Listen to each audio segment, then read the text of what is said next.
এই যুবকেরা, সেদিন আমি ঢুকলাম সলিমুল্লাহ হলের ভিতরে, মাগরিবের নামাজ পড়তে ঢুকলাম।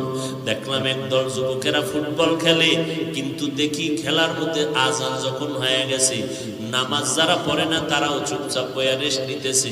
মুসলমান যুবক কলেজের ছেলেরা সবাই নামাজে গেল। প্রত্যেকটা হলের মধ্যে সুন্দর করে এক একটা মসজিদ দেওয়া আছে, ওযুখানা দেওয়া আছে।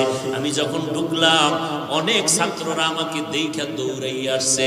আমি তাড়াতাড়ি ঢুকে নামাজে দাঁড়াইলাম। নামাজের পরে পেছনে তাকায় দেখি যুবকদের অভাব নাই সলিমুল্লাহ হলের ভেতরে ঢাকায়। সবাই একটু হাতে মিলানোর জন্য, সাক্ষাতের জন্য হাত মিলায়।